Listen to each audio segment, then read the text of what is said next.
Hello बच्चों, नमस्कार। मैं राहुल एक बार फिर आप सभी का स्वागत करता हूं अपने छोटे से प्लेटफॉर्म समर्पण क्लासेस पर। और मुझे उम्मीद है कि आप बहुत अच्छे होंगे और अपनी तैयारी सभी लोग बहुत ही अच्छी तरीके से कर रहे होंगे, क्योंकि हमारे पास अब टाइम जो है बहुत कम बचा हुआ है और इसको हम चाहेंगे कि बहुत ज़्यादा यूज़फुल अपने लिए बनाएं। ज़्यादा से ज़्यादा 24 घंटे पर डे हैं हमारे लिए, एक दिन में है, तो कोशिश रहेगी कि हम अच्छे तरीके से पूरे जो अपना टाइम है अच्छे से उसका यूज़ करें और टाइम मैनेजमेंट अच्छा करें। तो सबसे ज़्यादा जो आप लोग पूछ भी रहे हैं और आपकी क्वेरी भी है कि सर ये बताइए कि जो हमारा पेपर है इसमें क्वेश्चन कितने आएंगे। इस पर किसी भी टीचर ने अभी तक कोई वीडियो नहीं बनाई है, किसी भी टीचर ने कुछ नहीं बताया है। तो आप थोड़ा आइडिया हमें दीजिए, थोड़ा आप आइडिया देंगे तो हमें थोड़ी हेल्प भी मिलेगी। तो चलिए, मैंने इसी पर बहुत अच्छा वर्क किया है आपके लिए। तो मैं बताऊंगा कि क्वेश्चन आपके जो आने की उम्मीद कितनी है, कैसे क्वेश्चन आपके आ सकते हैं, ठीक है, किस हिसाब का पेपर आपका आ सकता है, कि एग्ज़ाम पैटर्न जो है आपका कैसा रहेगा इस बार। यदि 200 क्वेश्चन आए तो एग्ज़ाम का पेपर का लेवल क्या रहेगा, और 160 क्वेश्चन आए तो लेवल क्या रह सकता है। एक आइडिया है और एक अनुभव के तौर पर बता रहा हूँ, क्योंकि जादू की छड़ी बच्चों मेरे पास भी नहीं है। दरअसल चीज़ें ऐसी होती हैं कि जो थोड़ा व्यक्ति उन रास्तों से गुजर लेता है तो थोड़ा वो आपको एक आइडिया दे देता है कि भाई ये रास्ते हैं और आप भी एक बार सेलेक्ट हो जाओगे, अच्छा पेपर इसमें से अच्छा स्कोर कर दोगे तो आने वाले जो बच्चे हैं उनके लिए सजेशन दे सकते हो। अच्छा, ऐसी बात नहीं है कि हाँ भाई, बहुत से बच्चे सोच रहे हों कि भाई आप पेपर आने से पहले सारी चीज़ें कैसे जान गए। तो देखो, ये सब जानता कोई नहीं है, एक अपना अपना माइंड का, अपनी अपनी एक अनुभव का जो प्रयोग है सभी लोग करते हैं। जैसे अब मैंने एक वीडियो बनाई थी 5-6 दिन पहले, तो उसमें मैंने एक आइडिया लगाया था एग्ज़ाम की डेट को लेकर। तो उसमें जो एग्ज़ाम की डेट थी मैंने 15 जनवरी से और 15 फरवरी एक बिल्कुल सटीक बताई थी। उसमें मैंने 99.99% कहा था उसमें, एक आइडिया अनुभव के हिसाब से। तो देखो वो सही हुई है। बाकी मैंने एक बार और डेट बताई थी, मैं ये चीज़ भी बोल देता हूँ अपने इस चैनल पर। मैंने सितंबर रखी थी उस टाइम, शायद हाँ सितंबर के आसपास रखी, तो वो मेरी फ़ेल हुई थी।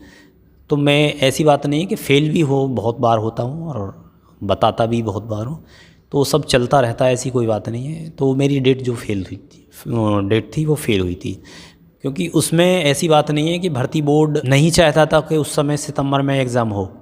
भर्ती बोर्ड चाहता था, लेकिन चीज़ें टेक्निकल प्रॉब्लम होती हैं और बहुत सारी चीज़ें होती हैं ऊपर तक होनी होती हैं, तो उन वजह से एग्ज़ाम लेट हुए हैं। अरे अदरवाइज़ आपका एग्ज़ाम सितंबर के आसपास होता बिल्कुल।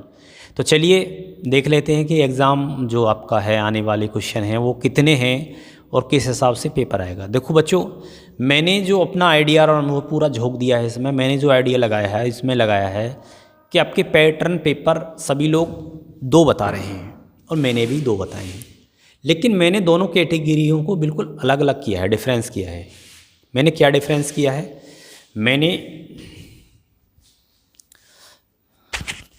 मैंने जो डिफरेंस किया है, मैंने इसकी 2 कैटेगरी डिवाइड की हैं। एक, यदि 160 क्वेश्चन आए तो पेपर का लेवल किया जा सकता है, और 200 क्वेश्चन आए तो पेपर, क्योंकि टाइमिंग हमारी दोनों में 2.5 घंटे बताई है, लेकिन क्वेश्चन नहीं बताए। देखो बच्चों, मैं बता देता हूँ आपको कि यदि 160 क्वेश्चन हमारे आए और 2.5 घंटे का पेपर आया, तो यहाँ हमें पेपर का लेवल, सबसे पहले मैं कहूँ तो साइंस बहुत अच्छे लेवल की देखने को मिलेगी उसमें। अच्छे लेवल की से मतलब समझना कि आपको उसमें न्यूमेरिकल वगैरह भी बहुत अच्छी देखने को मिलेंगी, तो उस हिसाब का हमें पेपर देखने को मिलेगा बिल्कुल।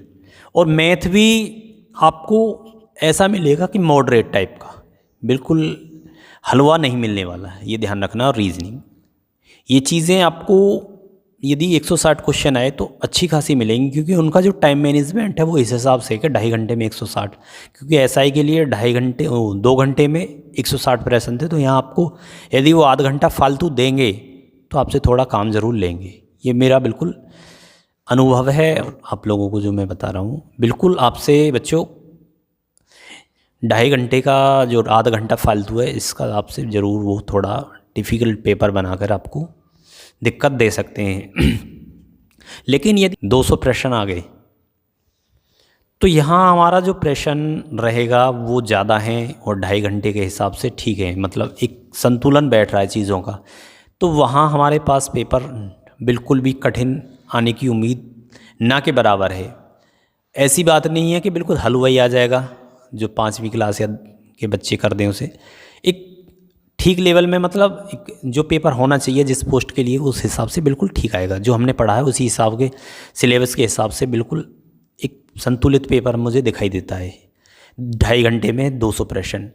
और ये और मैं बता दूं कि इन दोनों में से जो मेरा आइडिया है, दोनों पक्ष सब लोग बता रहे हैं, मैंने भी बता दी वो भी, लेकिन मैं 99% आपके साथ जाऊंगा कि 2-2.5 घंटे में जो आएंगे वो 200 प्रश्न आएंगे। 99% मैं इस पर जाता हूँ, ठीक है। यदि पेपर हमारा ऐसा आता है 160 प्रश्न और पेपर का लेवल टफ आता है, तो बच्चों देखना, उसके लिए आपको बिल्कुल तैयार रहना पड़ेगा। उसमें ऐसा हो सकता है कि वैकेंसी खाली चली जाए। पेपर के क्वेश्चन बहुत कम हैं 200 के मुकाबले, मैं आपको बता दूं, लेकिन पेपर का उनका जो पैटर्न और बनाने का तरीका रहेगा थोड़ा हाई हो जाएगा। और 50% जो क्राइटेरिया है वो हमें कहीं ना कहीं मुश्किल में डाल देगा, क्योंकि मुश्किल में जब डाल देगा तो हमें 50% का जो क्राइटेरिया वो पार करने में बहुत ज़्यादा समस्या होगी। और वहाँ हमें देखने को मिल सकती है कि वैकेंसी की कुछ सीटें हैं वो खाली भी रह जाएं, जैसे 2016 में SI वाले में रह गई थी। तो ये भी कोई दोहराया नहीं है। तो आपको हर तरीके से तैयार रहना है। थोड़ा टफ भी बना दिया तो उसके लिए भी हम अभी से तैयार रहेंगे। और 200 आ गए तो थोड़ा एवरेज बनाएगा पेपर, वहाँ हमें टाइम मैनेजमेंट की थोड़ी दिक्कत होगी, हल्की सी क्वेश्चन स्पीड से करने की आदत होगी, तो वो आपकी सब मॉक टेस्ट से ही आएगी। तो चलिए, आपकी जो ये डाउट था कि प्रश्न कितने आएंगे और किस टाइप का पैटर्न होगा, कैसा होगा, तो मैंने आपको बता दिया है। बाकी देखो, जल्दी आपको पता चल जाएगा। इसके लिए भी कोई नोटिस आ सकता है, नहीं तो आपके एडमिट कार्ड में तो लिखा ही आता है, लेकिन वहाँ इतना टाइम नहीं रहता। वो एडमिट कार्ड बिल्कुल आपके पेपर से 2-4 दिन पहले ही आता है। लेकिन फिर भी हम यहाँ से बिल्कुल तैयार होकर चलेंगे कि हमें किस हिसाब से उस चीज़ को लेके चलना है, ठीक है। तो चलिए, खुश रहिए, मस्त रहिए, ऐसे ही अपनी तैयारी करते रहिए।